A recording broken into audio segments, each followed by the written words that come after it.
आद गुण है, अर्थात अवर्ण से परे स्वर होने पर पूर्व और पर के, पूर्व यानी पूर्व स्वर और पर यानी बाद वाले स्वर के स्थान पर गुण एक आदेश हो जाता है।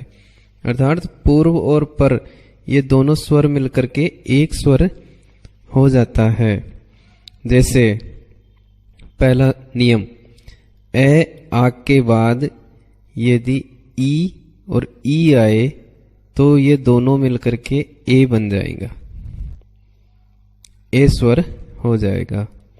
इसी तरह से ए आ के बाद ऊ आए तो ओ आदेश हो जाता है। ए आ के बाद री और री आए तो अर आदेश हो जाता है। इसी प्रकार ए आ के बाद ली आए तो अल आदेश। तो हमने देखा कि ए आदेश, ओ आदेश, अर आदेश और अल आदेश गुण संधि के अंतर्गत होते हैं। अब एक एक उदाहरण हम इनका हल करके देखते हैं।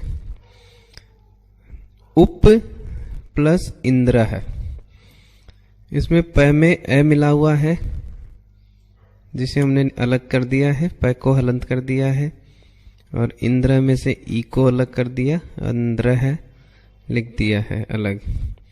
तो ए और ई इन दोनों स्वरों को मिलाया, इनका गुण हुआ तो ए बना। अब उप ए इंद्र है, ये स्थिति बनी। जो ये ए है इस प में मिलता है तो ए की मात्रा लग करके पे बना, तो पूरा रूप बना इसका उपेंद्र है। इसी प्रकार से दूसरा उदाहरण देखते हैं। सूर्य प्लस उदय, सूर्य इसमें से ए को निकाल दिया हमने तो ये आधा रह गया, प्लस उदय में से ऊ को हमने अलग कर दिया है और दय ऐसा कैसा होता है। अब ए और ऊ इस सूत्र के अनुसार, इस नियम के अनुसार ओ आदेश हमने इसका कर दिया है, तो सूर्य ओ दय है, यह स्थिति बनी।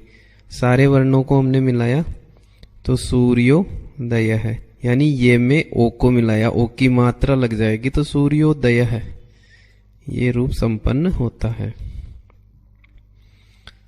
तीसरा उदाहरण, ग्रीष्म धन ऋतु। यहाँ ग्रीष्म के मैं के अंतर्गत ए है, इस ए को हमने अलग निकाला।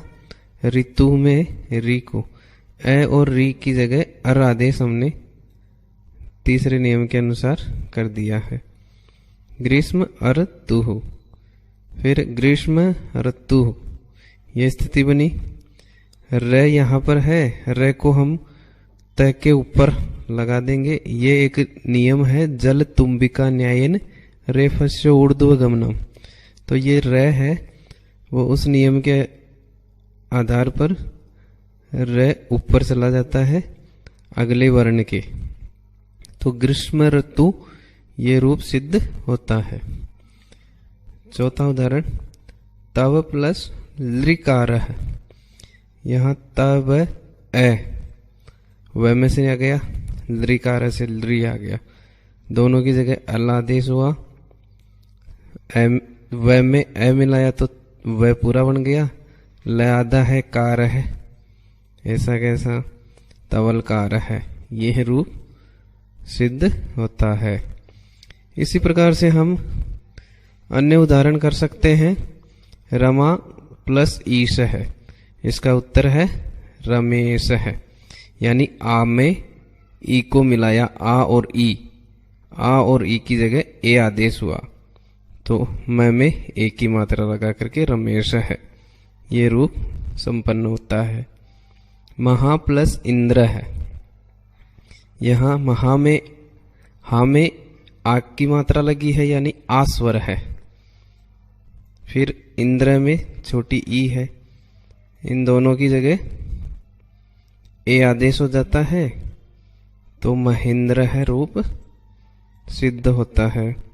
जन्म धन उत्सव है, यहाँ ए है मैं में और ऊ, ए और ऊ मिलकर के ओ बनता है, तो जन्मोत्सव है, ये रूप सिद्ध होता है। फिर मम प्लस ली वर्ण है, तो मैं में इस मैं के अंतर्गत ए है और ली, ए और ली मिलकर के अल बनता है इस नियम के अनुसार, तो ममल वर्ण है, ये रूप सिद्ध होता है। न प्लस इति, न के अंतर्गत ए है, ए और ई, तो ए आदेश हो जाता है, एक कोई मात्रा न में लग करके ने बना और ती ऐसा कैसा है, तो नेति। स्वच्छ प्लस उदकम, स्वच्छो उदकम, ये रूप सिद्ध होता है, ए में ऊ मिलाया तो ओ बनता है। देव प्लस ऋषि, देव के व में ए है और री, ए और री मिलकर के अर आदेश होता है तीसरे नियम के अनुसार, तो देवर्षि।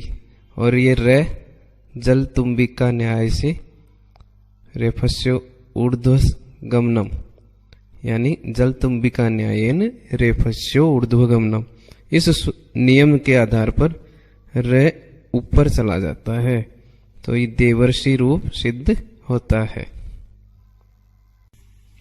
मित्रों, आज हम यण और अयादि संधि पढ़ने के बाद स्वर संधि के अंतर्गत गुण संधि को पढ़ रहे हैं।